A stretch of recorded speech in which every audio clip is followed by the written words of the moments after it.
So what I had left out from the discussion on communicative action and universal pragmatics was the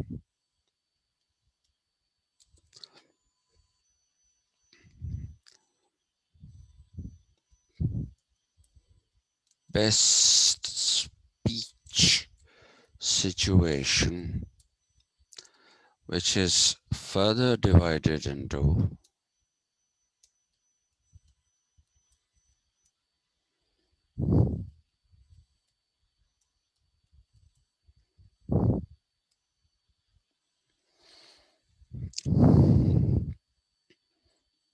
okay.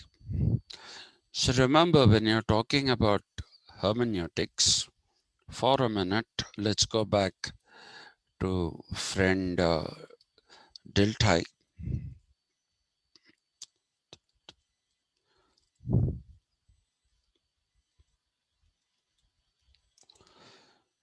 Dilthey had talked about understanding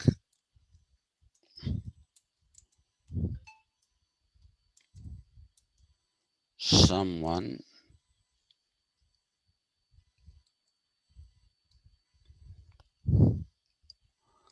the way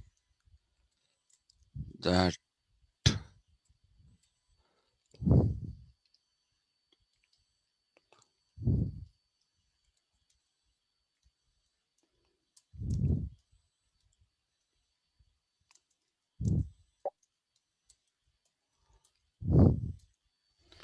okay, this is what he said. You have to understand the person the way that person wanted to be understood, and therefore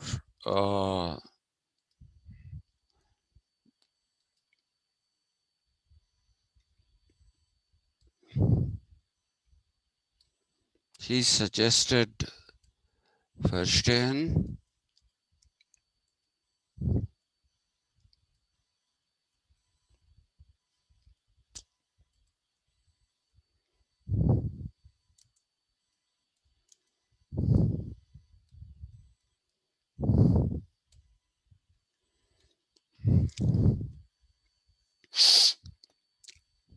now in the context of emancipatory rationality. Okay, we are talking about this emancipatory rationality, or if you like, a reason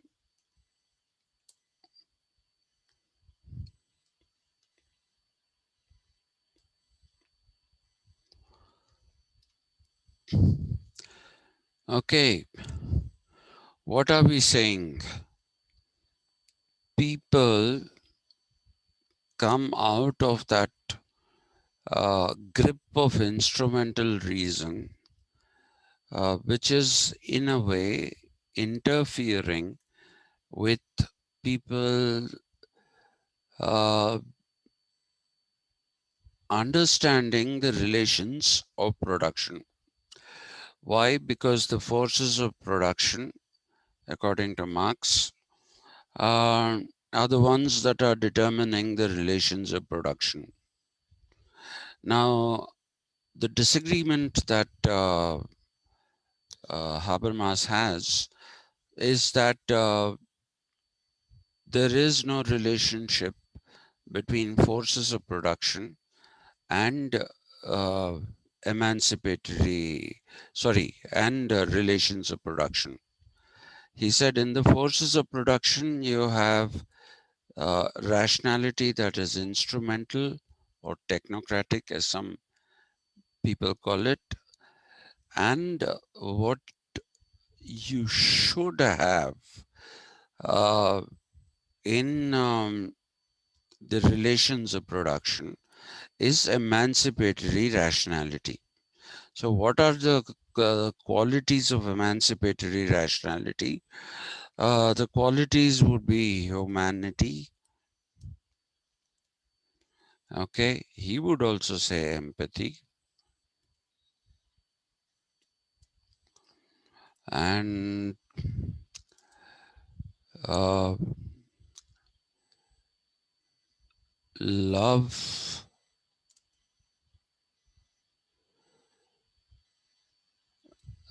and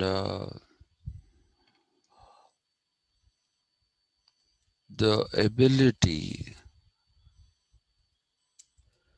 to understand the other,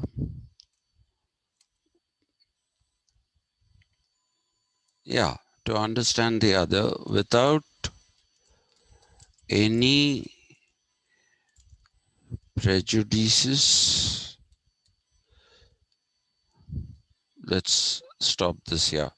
So that's what he wants. That's what emancipatory rationality does. Emancipatory rationality is supposed to make us embrace humanity as equals. In all this, we are talking about egalitarianism.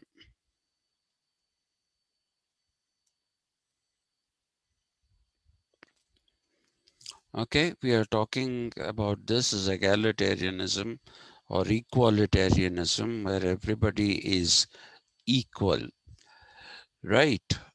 But this is not happening. If this was happening, then there would have been no Marx writing that the forces of production will determine, or rather, they determine the relations of production. Okay, so the point is, uh, Habermas is saying it doesn't have to be that way. If you have this emancipatory rationality among everyone in society, it's not enough if a few people have it. Uh, then you have to embrace humanity. That is possible if you have empathy, if you understand the other, you can put yourself in the other's place, uh, where you can love unconditionally, not, and I'm not using love as amorous. Okay, it's not amorous, it's love for humanity, love for fellow human beings, love for all living creatures, all those kinds of love. And this, all this will come from the ability to understand the other, the one who's not you, without any prejudices, and understanding him the way he or she would like to be understood. So in the realm of the relations of production, he believed that there can be and should be egalitarianism. So he gives us a strategy. First and foremost, he gives a diagnosis. Okay, why has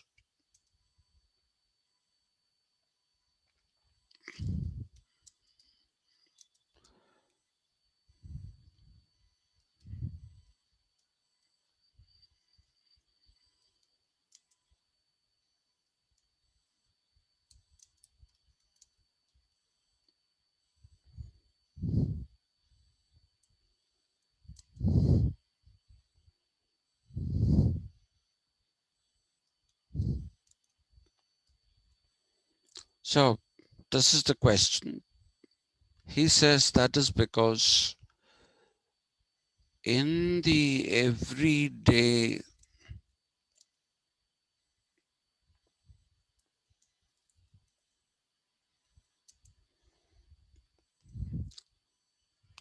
speech situations, which for ease I'm calling conversations, but actually the technical this thing for that is everyday speech situations, but it's a long thing, and to keep saying that again and again and again is a bit of a nuisance. So in the everyday speech situations, and when we're talking about that, it's in the everyday conversations that we have. The nature of speech is monological. That is what he says. Actually, what Habermas is doing is that he's playing on two words, monologue and dialogue. Okay. Monologue uh, is what I do, right? I start and just go on and on and on and on and on till Padma Navanan says, "No, not again, sir, please." So that is being that's a monologue, where you go on, you don't give the other person a chance to talk, express himself or herself. That is a monologue. A dialogue is where two people, I told you about this in Plato, it is also a dialectic, but don't use the dialectic component here to the dialogue. A dialogue is a speech situation where two people are having a conversation. Okay, now every conversation, according to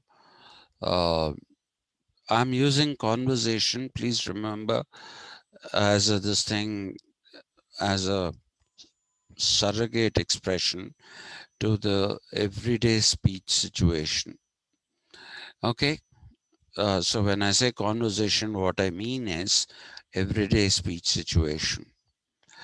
Now, what happens is that you cannot have a conversation unless and until it is logical.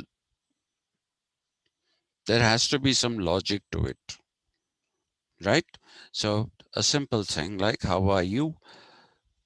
Like I said, it anticipates a response, which is not fine. I'm okay, thank you. Or I'm not keeping well, whatever. But you don't expect something like, how are you? Uh, Nagpur is in Maharashtra. It shouldn't be. You don't expect that kind of an answer, right? So, so there has to be a logic to it. But the logic is deceptive. Okay, that's what he says. Every conversation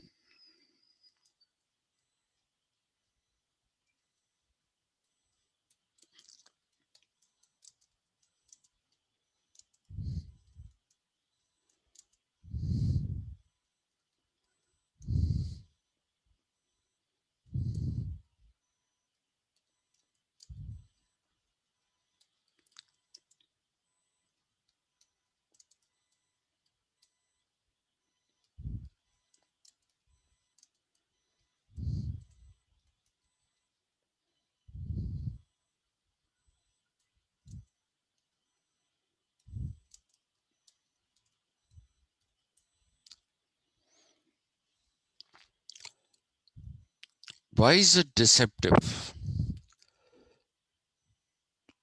Depending upon the context, I've given you the example of Ludwig Wittgenstein, who at one time said that every word has a single referent, an empirical referent, or a single meaning. Okay, so whichever way you look at it, it has a single referent, is what he said in the Tractatus Logico Philosophicus. That's what Ludwig Wittgenstein said. Then he changed his mind and realized that words have different meanings. Okay, words have absolutely different meanings in different contexts, and they don't have just one kind of referent. They can be having multiple referents. They can have multiple reference. This is what he said in his second book, which is the Philosophical Investigations. Now, Habermas is talking about the second kind of a thing. Okay, but what happens is, since we are having a conversation, we assume that we are understanding each other. Okay, we make an assumption that we are understanding each other. But that assumption need not always be right. That assumption is usually not right. Why? Because when I am in an everyday speech situation, the way I use words and their reference and consequently the meanings can vary substantially from the other person in the conversation or in the speech situation, where that particular person has another set of meanings, same word, but another set of meanings, another set of interpretations, and could be, could be not understanding what exactly you are saying, which means that instead of there being an understanding, there is actually a lack of understanding, which is due to the confusion. What is the confusion? Where the way I am saying something or whatever I am talking about is not being understood the way in which I would like to be understood. Similarly, when the other person is talking to me, I'm not able to understand that other person. I'm not able to understand the other person uh, because uh, I'm not able to apprehend the logic behind his usage of words, expressions, and phrases. So that constitutes sometimes a misunderstanding, but more often a lack of proper understanding or a confusion. This kind of a conversation, this kind of a conversation where people are in an everyday speech situation, talking to each other and assuming that they are being understood the way they want to be understood. That particular situation is monological. Why is it monological? It is monological simply because of the fact that only the person who is saying something understands the logic of what he's saying. The other person is not getting the logic. the other person is not getting the logic. Similarly, a reader of a book can also get different understandings. And by that, I don't mean that deconstructions and reconstructions thing. Let me give you a very simple example of a monological conversation situation. Okay, this is an example that actually happened. The discussion between Ambedkar and Gandhi. Ambedkar said the caste system was deliberately created by the Brahmins using Manu, and he said that this was to oppress some people, completely oppress some people, and uh, also to extend one's own power in society and not let learning get disseminated among people. So, this is what Ambedkar said in castes in India, and also in his other essay, the more celebrated one, the annihilation of caste. Uh, Annihilation is getting rid of the caste system. Okay, so in that, in he said this. Now, Gandhi's rejoinder to that was an academic rejoinder. By academic, I mean that he was being like an academician, trying to historically explain the origins of what we today call the caste system. And Gandhi tells Ambedkar that no, yes, what we are seeing right now is like this, but this is not how it always was. Because Ambedkar is saying right from the beginning of Indian history, this has been the situation. This has been the situation in Hinduism. And Gandhi basically argues with him and says, there is no Hinduism. There is a thing called Sanatana Dharma. And what the Sanatana Dharma had in the Purusha Sukta was the idea of Varnas. Okay, the idea of Varnas, and it was a Chaturvarna system. There was no untouchability. I've been through all this, so I'm just quickly going through these points. So he said that this is a Chaturvarna system. There is no untouchability, or rather, there was no untouchability. So he says you have to distinguish. By that, he means Ambedkar, by you. He says you have to distinguish between the original pristine form in which it was possible for all four varnas to exist in one family, and that there was no hierarchy of varnas. So all four varnas could exist in one family. He said the varna was each man's natural calling.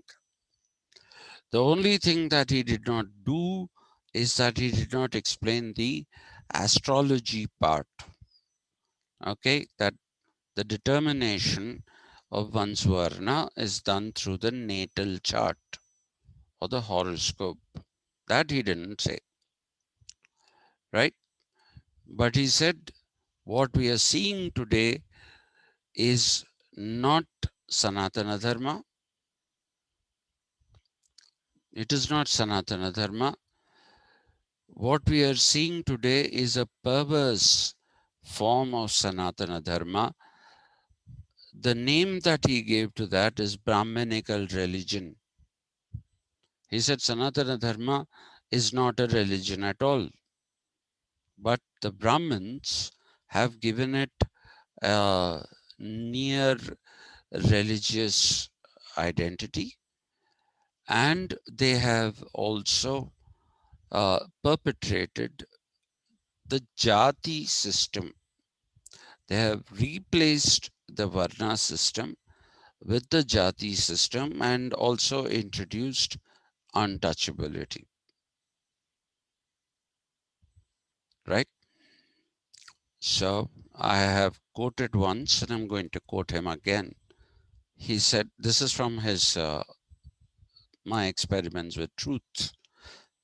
He said the greatest tragedy of Indian society is that the Aryas, he doesn't refer to them as Aryans, he refers to them as Aryas.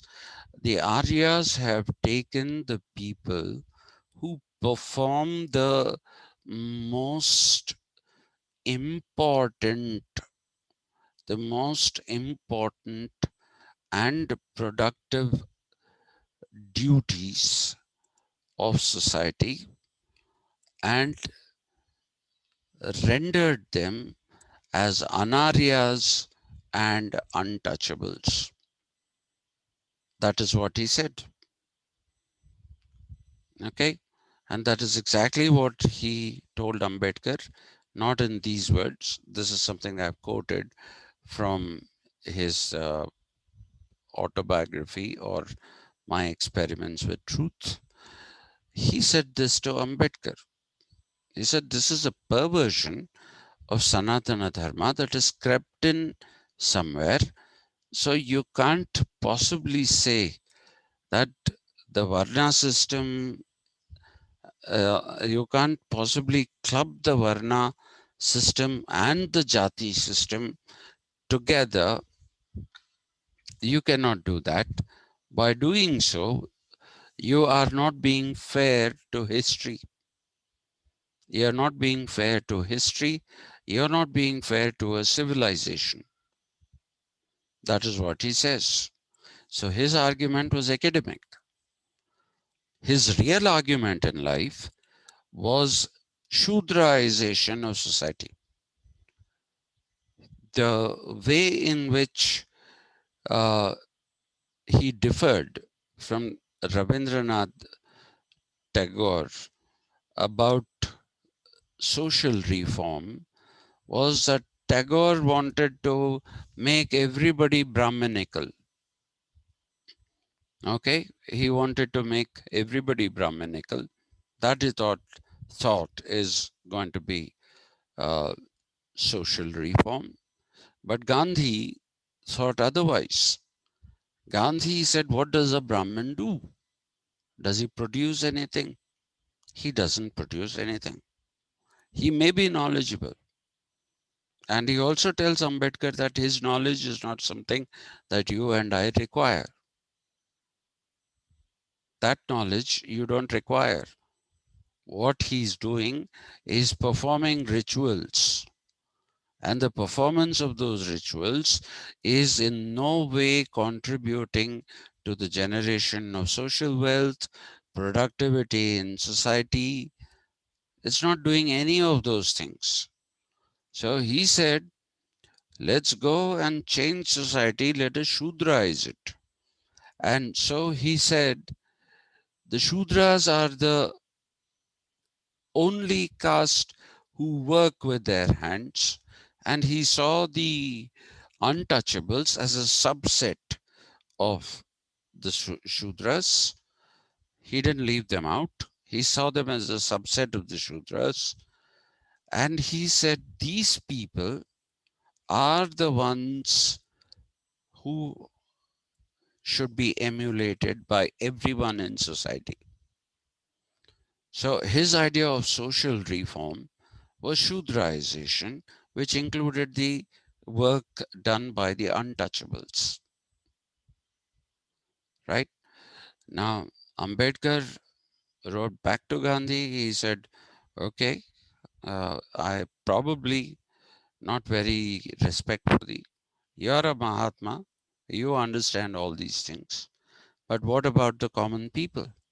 They don't understand these. So I don't want to talk about this. Now, this particular correspondence that went on between Ambedkar and Gandhi has been used by Ambedkarites of today to say that Gandhi was a casteist. Why is he a casteist? He's a casteist because of the fact that he said the Varna system was pristine. He said that it was possible to have all four Varnas. That they don't know. They only know that he said Varna system in its pure form, there was nothing wrong with it. No, you've got this Portuguese word,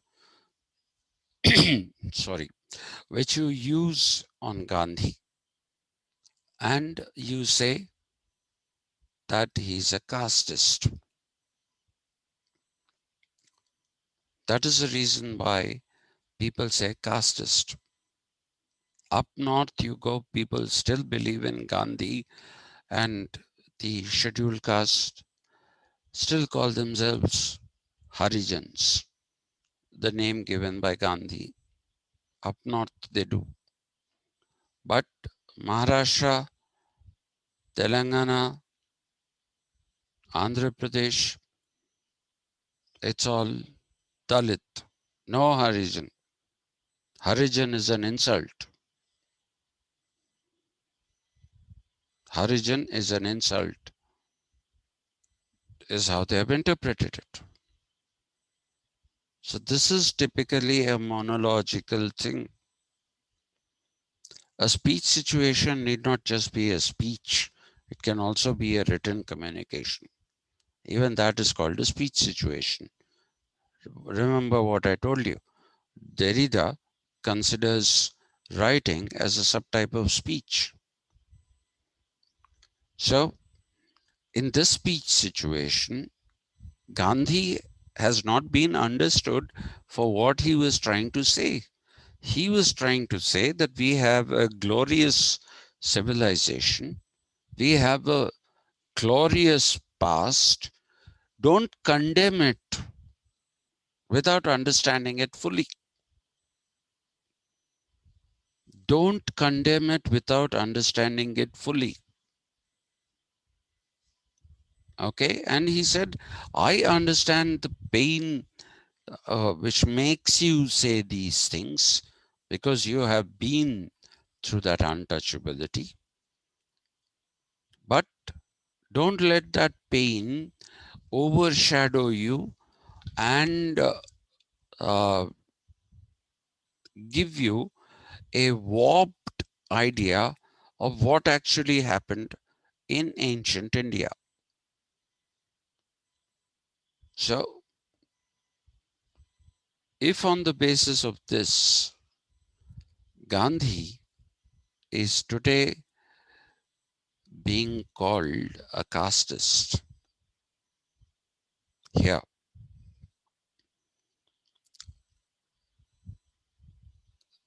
and if he's being a casteist, if he's being called a casteist, then that is improper understanding, misunderstanding, confusion, according to Habermas. Why? Because it is monological. You're not willing to consider that he's using another kind of logic. The reason why he's saying don't condemn and say that this is like that right from the beginning, then you're tarnishing the whole of history. The whole of history, the achievements of the Vedic period, All those things are being tarnished if you say that right from the beginning, this is how it was. So that is a monological situation. And when there is a monological situation, you are not emancipatory. And I gave you this example deliberately. Look at it today. I've said it once before, I'm saying it once again. Who has put that stopper on the reservation process? Have Apakas taken reservation? They have not. They have not taken reservations. Who is stopping the people below, the rural areas, the poor, the scheduled castes from getting access? Permit me to use this expression from uh, John Rawls, the primary social goods. Who's stopping you from getting that? It is that first generation of people and their families. The first generation who used the reservations, who no longer identify with their brethren. Just before he died, there was something written by Gandhi, by Ambedkar in 1956, in which he claimed, I'm disappointed with the reservations. They have not done what they were supposed to do.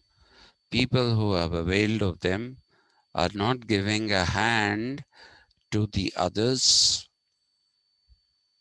and pulling them up. Instead, they are identifying with the elites. They are becoming a part of the elites, and they are also not parting with the reservations. So he said this. He said, I'm pained at the failure of what I thought will work. If I show this to people also, people still don't want to believe me. So the point that I'm trying to make, is conversations like these, speech situations like these are monological. They are absolutely monological. Now the corrective measure is a communicative action. And what does it do? It ensures communicative action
Okay.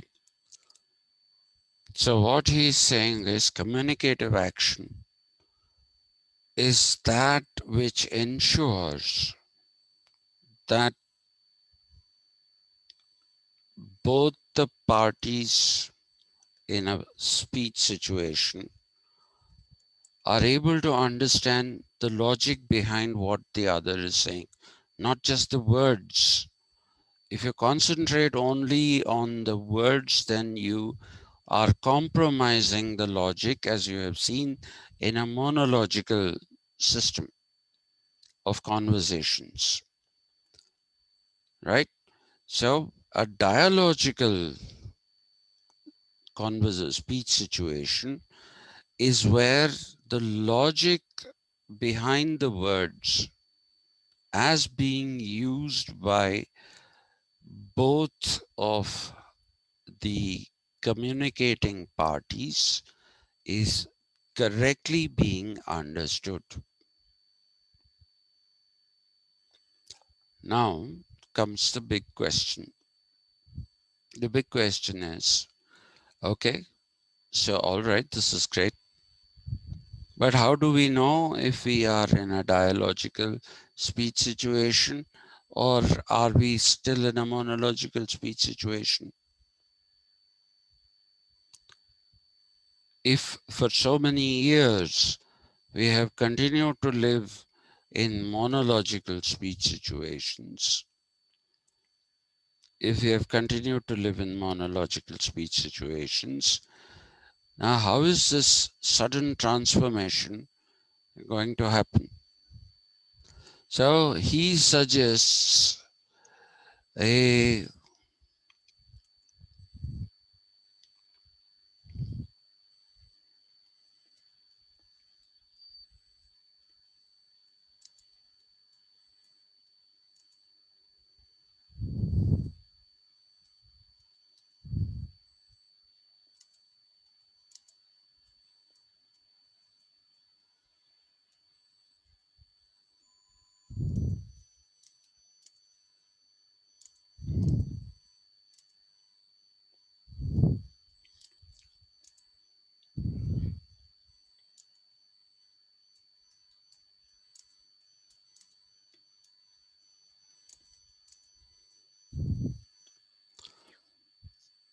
what does a psychologist, I'm not a fan of psychologists.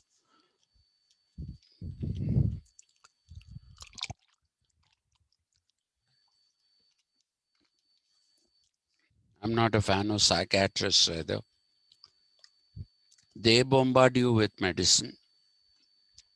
These people will say, let's do new cognitive therapy, some stupid rubbish like that. I hope my wife doesn't hear me say that. She's nowadays, she considers herself to be an excellent psychologist. So, but I don't think so. Don't have this great opinion of them. Most of them get away with BS. So the psychologist is able to have insights into your mind, or the psychotherapist, psychoanalyst, as the Americans call them, they are able to see what you're not able to see in yourself. There is a huge business organization called the Landmark Foundation. People pay truckloads of money, go there, and what do they tell you? We will tell you what you are unable to see in yourself. We will rectify those things that you are unable to rectify yourself because you're not able to see them. They call it a breakthrough. We'll ensure a breakthrough will happen and you will understand yourself. So nowadays, all the corporates have this coaching communication coaching, life skill coaching, communication skill coaching, sorry. So coaching is, in our days, it was a very bad word. If somebody went for coaching, it basically meant he had no brains. That is what it was. And now it's a big time thing. It's an industry. It's $1 billion industry in this country. So there are these coaches, influencers, all kinds of people. So dialogical speech situation requires, according to him, a psychologist like figure whom he calls a sociologist. But who is the sociologist? And if I have a problem, I go to a psychologist or a psychiatrist. But in an everyday speech situation, where is this sociologist going to sit and correct everybody and say, look, you're going by the word, not by the logic behind it. Get to the logic. Who's going to do it? It's like, I don't know, some chap made this wonderful statement. I really love that statement. He said the biggest scam that has been perpetrated on humanity is that there is a God who's sitting up there and keeping a watch on each and every one of us, each and every second, what we are doing, and deciding our fate.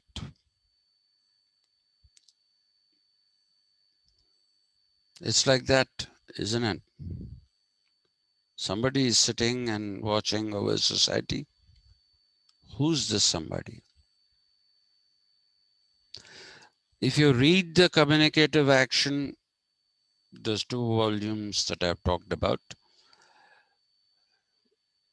Habermas will try to defend himself. But I don't want to go into it. I think then Padma will come to find out where I live and come with chappals and hit me till I shut up. Is that right, Padma? No, sir. Mm. So before she does something like that, I'll stop about Habermas.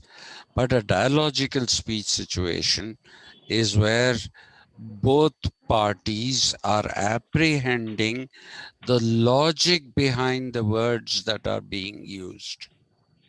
Why is Mm. that person using a certain kind of logic? So that is the speech situation, and that which is monological is one sided, dialogical is both sided. So emancipation happens through dialogical conversations or dialogical speech situations. Those are the ones that lead to emancipation and emancipatory rationality. Those are the ones. And here I'll stop now. If anyone has any questions about this, I'll take them. Sir, I have a question. Yeah. Uh, sir, when a psychologist or a psychiatrist tries to understand our mind, and that may not be also true, right? He kind of tries to influences us. Ki this is your thinking, though we don't think like that, and we tend to think, oh, he may be right. All these counselors, communication coaches, as you say. Not as I say, as they call themselves. Oh, Mm. okay. Yeah. So we go to counselors, career counseling. So we say that we are in this situation, so I'm unable to decide this and this.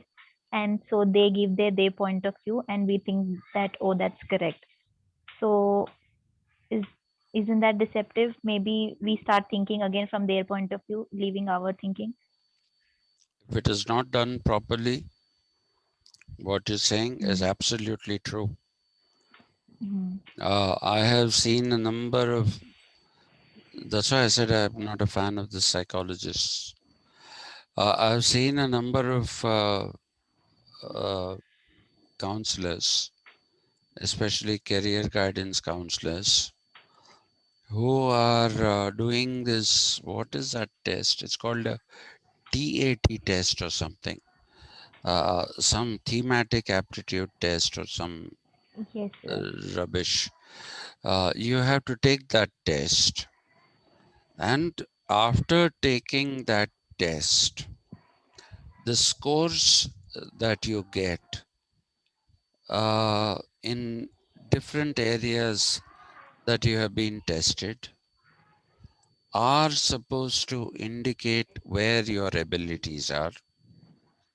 Yeah. So these psychologists will basically say you are suited to pursuing something like medicine, or you are suited to pursuing something like a course in design, or you're suited to pursuing a course in architecture. They say all these things. Okay. Now, this is a real example.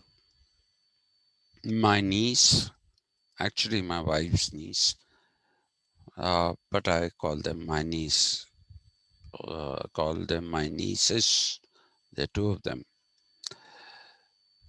The younger one, she didn't know what she wanted to do. Neither did the elder one. But the elder one came to me, and I have a simple formula. I just ask people, what interests you? What is it that you can see yourself doing for 30 to 35 years of your life? Getting up every day and doing it. What interests you? I also do career counseling, by the way, and mentoring. I'm officially, and by the UGC and the Ministry of Education, I'm recognized. This is how I start, but these people don't start like that. Now, so what did they come up with for this girl, my wife's second niece? They came up with this idea that she's very strong in mathematics.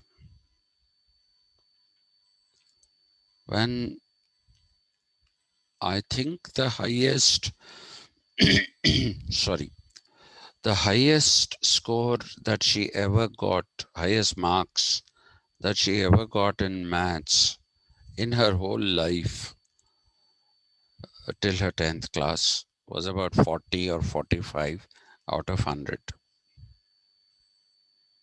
And she was told that she has a mathematical brain.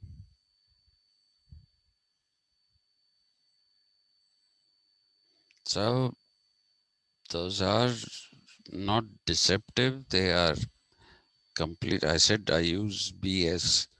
I think you know what it stands for. So that's all BS. Complete BS. Okay, it's become an industry. These counselors are now supposed to be appointed by every college, every school, to help the youngsters make up their mind. And so, what happens? All these newfangled private universities that have come up, what are they doing? They're going to these counselors and they'll say, please send They'll have a meeting of counselors where they'll be told, look, if you send a certain number of students, you'll get this much commission. So there's malpractice there too. Not only incompetence, not only deception, there is malpractice too. But in some kind of things, like for example, uh, sometimes you slip into depression and you don't know you slipped into depression. That is when a psychiatrist understands you. That if you have a clinical depression, I don't know, do you understand what a clinical depression is? Just let me explain it to you in um, two or three sentences. See, our brain has folds, okay, which nobody shows in a diagram or in a 3D thing that they've created. Our brain has folds. Why do people smoke? People smoke because when you smoke a cigarette, what you're doing is filling the oxygen, filling the lungs with uh, carbon dioxide, soot, and things like that. So your body and your brain are starved for uh, oxygen. When your brain is starved for oxygen, it starts opening up the ventilation. It's called hyperventilation. That is exactly what even drugs do. Any drug that people take, synthetic or otherwise, you will see that it is opening up the folds of your brain. Why? Because it is starving you of oxygen. And when your brain's folds open up, you get that heady, nice sensation. You get an incredible sensation. I've tried it, so I know. So nowadays, if somebody is getting a little panicky or anxious, the Americans have started saying, stop hyperventilating. That is not what hyperventilation is. Hyperventilation is opening up of the folds of the brain much more than they originally would be. That is hyperventilation. Sorry, alcohol, people think gives them a high, but it is deceptive because what it is doing is it's closing the brain. So if you expect, if you think you have a high after drinking alcohol, uh, if you overdo it, then alcohol is a depressant. It leads to the brain folding more than it should. But without all these, sometimes if you're facing adverse circumstances, okay, if you're facing adverse circumstances, then what happens is you will say, uh, I don't know, but you lose interest, you become what is called amotivated.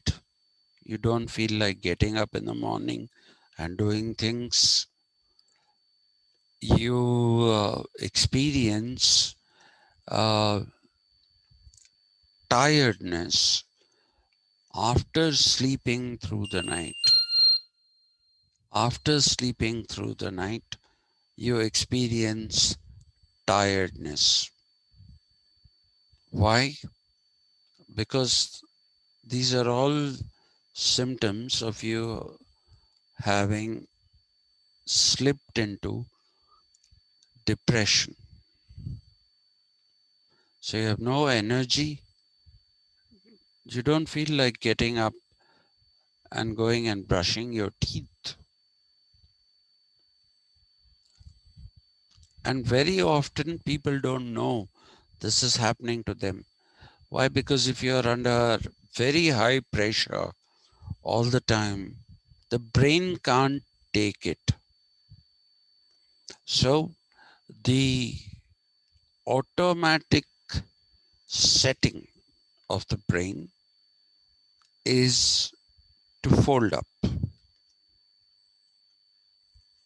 and take you into depression so that you don't have too much anxiety.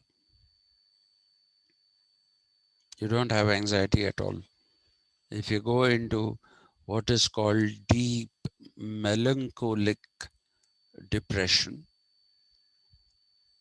that's also a clinical term. I'm not making these up.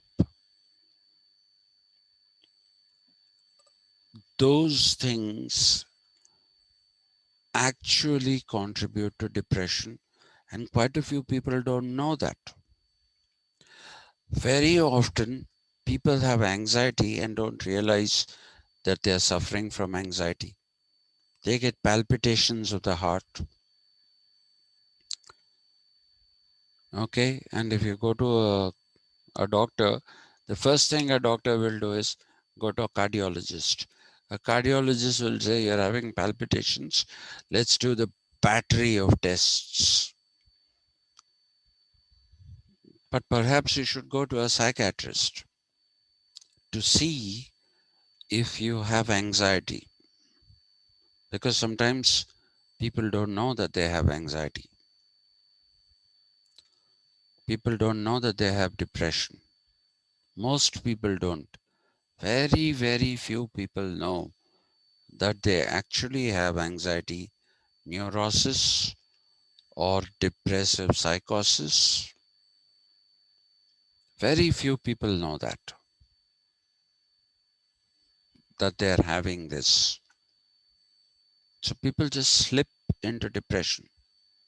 Their behavior changes. Sometimes they become aggressive. Sometimes they just become placid. They do nothing. They just sleep, sleep, sleep, and sleep because that's your brain's way of cope.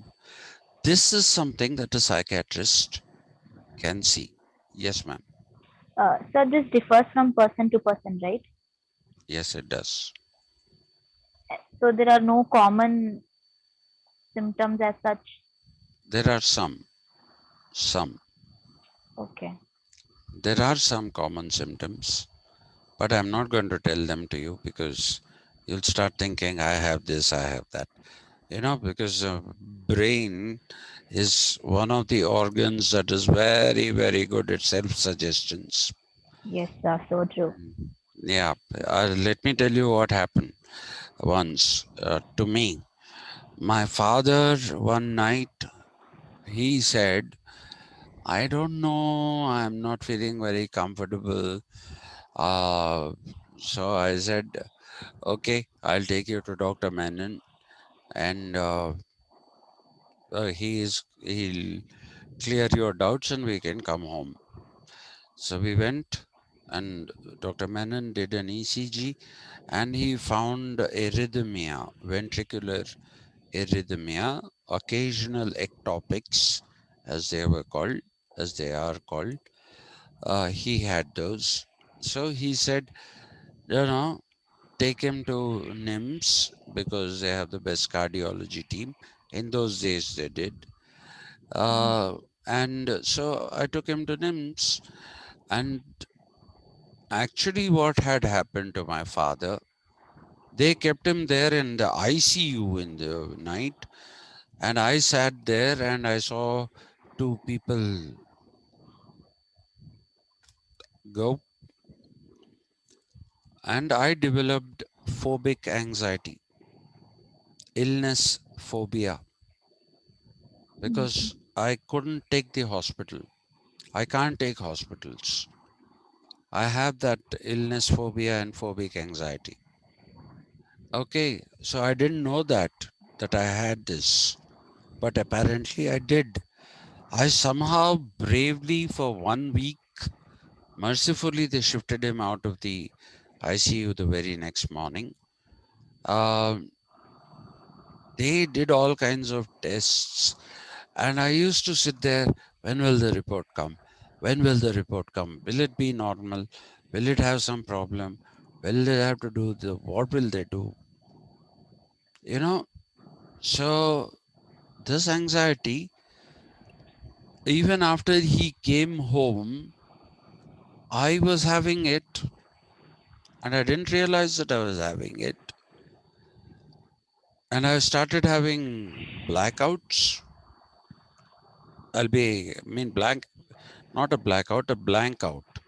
I'll be having a conversation and I'll suddenly forget what I'm saying. I'll be in the middle of a sentence and forget what I'm saying. So that is when I was asked to go to a psychiatrist. And when I went, he said, "No, you've got this illness phobia. There's nothing wrong with you. You have anxiety neurosis. That is all that you have." S- Sir, this is not just the fear, because everybody will have that fear, no? If No, we are awaiting for some report, array, what it will be. So is that no. also anxiety? Yes, it is. See, everybody in their life suffers from anxiety and depression at some point or the other. Okay? Yeah. But most people are able to cope with those. Most people are able to Mm. cope with those and get over it. Okay? Some people, like me, I couldn't cope with it. I didn't realize what was happening. I started feeling Sir, because then who identified that phobia in you? psychiatrist, And before going to them? it was my physician. He said, "Listen, there's nothing wrong with you. You should go see a psychiatrist and get a confirmation that there is absolutely nothing wrong with you." So I went to a Sir, psych. okay, if your father is well, then that phobia will not come near to you. Is it correct, No, sir? but I was thinking of, is he having a heart problem? Have they missed something out? Will he have to go back to hospital? Will I be able to take him again? That is the kind of thought I went into. That is the kind of thought I went into. Okay, so having anxiety once in a while, tomorrow test, that okay. All that is there. No problem. I understand that. I fully understand that. But this is a different issue altogether, where you are having constant anxiety, where you are having constant anxiety, imagining something will happen and imagining that you can't cope with that. All those things are the ones that require the intervention of a psychiatrist to tell you, listen, this is how your mind is working. This is why you're feeling like this. I became a hypochondriac. What was happening is that every day the doctor would come and say to my father, "Are you having a pain here in your chest? Are you having some this problem, that problem?" And I started seeing all those problems in myself. Okay. A situation came when he was in the hospital I was afraid to climb the stairs and go up to the third floor because I thought I had a heart problem and I'll die if I climb the stairs. And then I was worried what will happen to my father if I die. See, that's all illogical thought. Okay. But when you're going through it, it seems absolutely logical. It seems absolutely logical. That's why I said I'm quoting from Sir, my own one more experience. question. Yeah. Is this anything related to conscious and subconscious mind? I think in your subconscious mind, yeah, at the time you felt it is true, right, sir? Though it is wrong, Hmm. I think you fixed like that. How Possible. can we can relate it this conscious and subconscious? See, Is there the subconscious is something that cannot be established. By definition, that which is subconscious is that which is below the consciousness, right? So, if you say something is subconscious, how are you establishing it? A better word for that is your lack of consciousness about what is happening to you. Lack of consciousness. Rather than saying that this is something happening in your subconscious. That is why language is very important. If you say subconscious, you have a subconscious desire. How? How did you know? If it is subconscious, how did you know that I have that desire? Because it's below my conscious. So that's a very difficult area, slightly different area, difficult area. So, but everybody goes through anxiety, everybody goes through depression, and sometimes they are hormonal in women. It happens with during menopause when they are bodily things are changing, they have effect on the mind. Puberty is another time that has uh, you know uh, it acts on the mind, and so everybody goes through this in some at some point or the other. Everybody goes through it, but if it becomes chronic, and even if you're told that there's nothing wrong with you and you're unable to break free from that thought process, then that basically means that there's something wrong with you. That is when you require medication. That's when you require medication, because what a psychiatrist will typically tell you is the reason why you're not able to overcome this is because of the fact that there is a chemical imbalance. Like, I have a friend who has a psychiatric condition, uh, psychosis, and he has this, if somebody goes to his house, some unknown person might just go, unknown to him but known to someone else in that house. If that person goes, he used to sit and think, yeah, that man has come to this house because he knows that I'm here and I'm this great man. And he used to believe that everybody was always talking about him in his absence, and not in a persecution fashion, but in a complimentary thing. Wow, what an intelligent fellow that fellow is. What a great guy he is. Some people have the opposite of this, which is called a persecution complex. Okay, it's called a persecution complex, where you think if two people are talking, you start thinking they are plotting against me while they're probably talking about something else. That is when you're insecure. You'll start thinking that somebody is plotting against you. So that is yet another problem that needs intervention of drugs,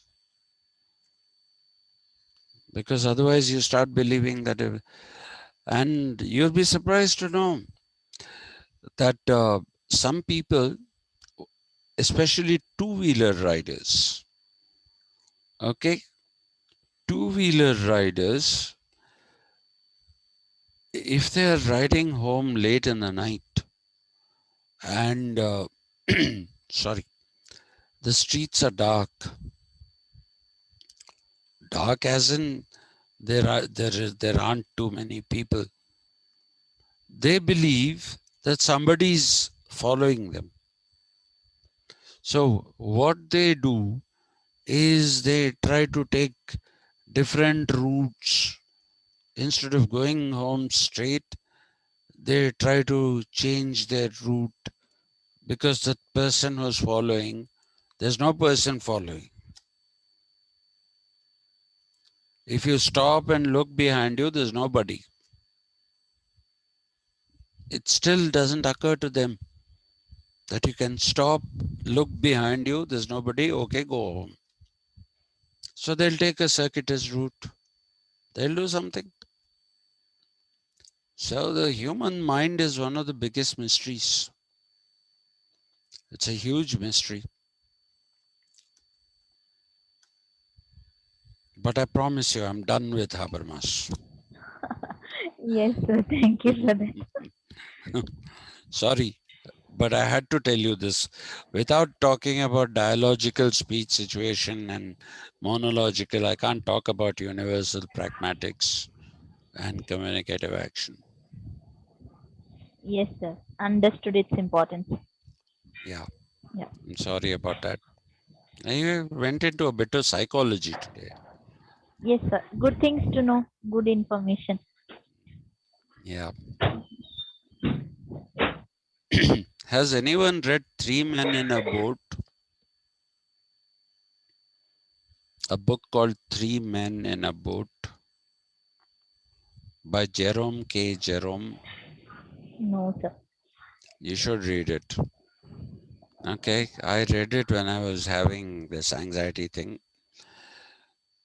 And I think that book is so hilarious. Uh, most of my anxiety went away because I read that book. So there's this one character in that right in the beginning. He's a hypochondriac and he starts believing that he has all kinds of diseases. So he kind of, you know, talks to, I mean, he describes how he thought he had a certain ailment and how he thought he had another kind of ailment. And he said, after exhausting the list, I came to the conclusion that the only disease that I don't have is the housemaid's knee. And there is no disease called housemaid's knee.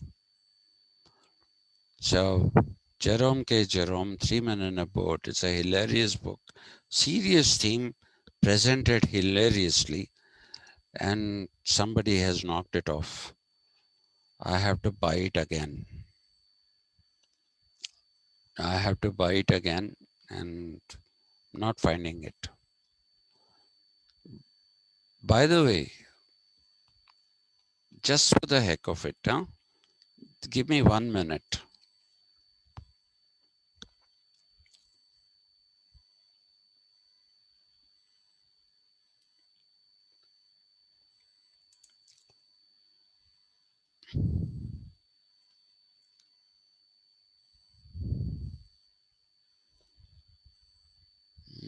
There's another word.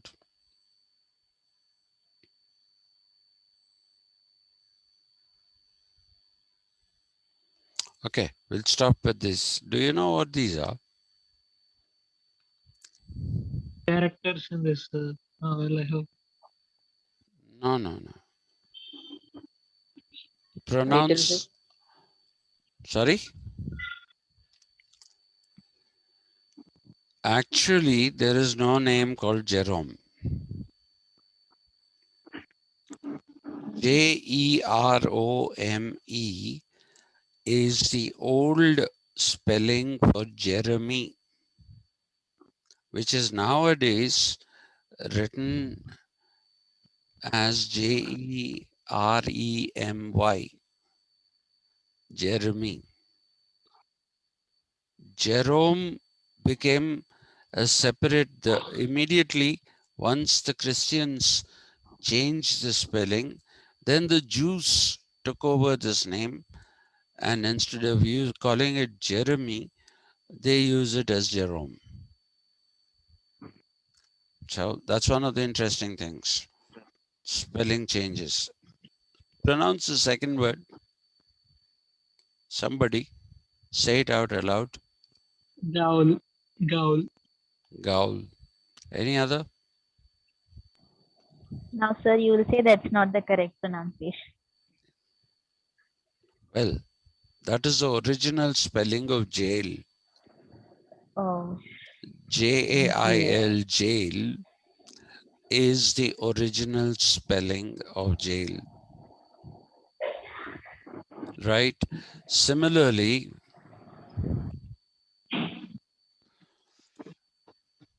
now we pronounce this as stench. Okay? The original pronunciation of this was stink, which we now write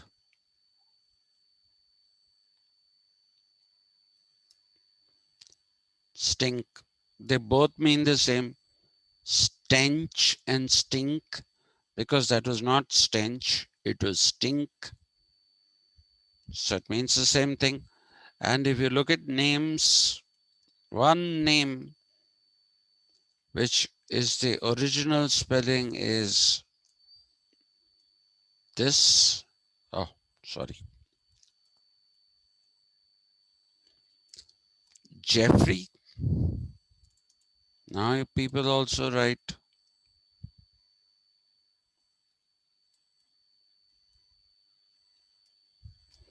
Jeffrey. So this is one of the instances, one of the few instances where both spellings are still being used. Gaol, jail, is no longer used. Stink, written as Stench, has been made into stench. And Stik became stink. They both mean the same. A little bit of language. I love this bit. Not like Shashi Tharoor, no, please. That man is mental. Yeah. Who So is the famous politician or a favorite politician of you, sir? Whom do you like? you are asking me to choose somebody from Scoundrels. No, I don't have a favorite politician. Why not, sir? I believe in equality and I dislike them all equally. Politicians are horrible people. They are horrible people. They look like idiots, but believe me, their intelligence is something that you and I can't understand. You and I can't understand their intelligence. I have no favorite politicians. I'm sorry. No. Okay, Yeah. Indira Gandhi, sir. She's not my favorite. Nehru? No, not really. I only give them the credit that is due to them. That's it. Okay, sir. Okay, sir. They are not my favorites. They are not my favorites. Nehru did some good things. Say that. Indira Gandhi did some good things, but she did equal number of bad things. There's all manipulative politics and that whole thing that is what Indira Gandhi did. So I admire her leadership. I admire some of the good things that she has done. And she was a great leader at a time when the country needed one leader like that. If you really want to know, do you have a favorite politician, I'll say Manmohan Singh, who was hardly a politician, but I have great respect for the man. And I He feel is a great scholar and as well as he is in the politics. yes, but he has not been allowed to function the way he could have, thanks to Madam Sonia Gandhi. But if you really want, if you say favorite, Manmohan Singh, that's about it. Nobody else. Nobody else. He could have been India's philosopher king. Seriously, he could have been. But they didn't let him be. That's the sad part.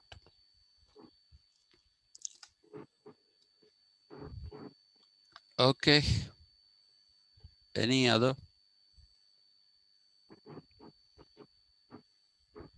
Nothing, sir. Okay. So, thank you very much for putting up with me. Thank you, Tomorrow, sir. we definitely will go to behavioralism. Yes, So, sir. yeah. Thank you, sir. Yes. If I do Habermas again, please, I'll give you the address myself. You can come and kick me. Okay. If I do him again, I'll give you the address. You can come and kick me, slap me, or hit me like that guy did while I was a naval cadet right across. Pat on my face with the knuckles on my jaw. It still hurts. Uh, That still hurts. Not physically, mentally, that I was hit like that. right. Yeah. Okay. Thank you. Yes. Thank Thank you, you, sir. sir. Yeah. Bye, sir. Thank you, sir. Right. Thank you. Thank Bye. you, sir. Thank you.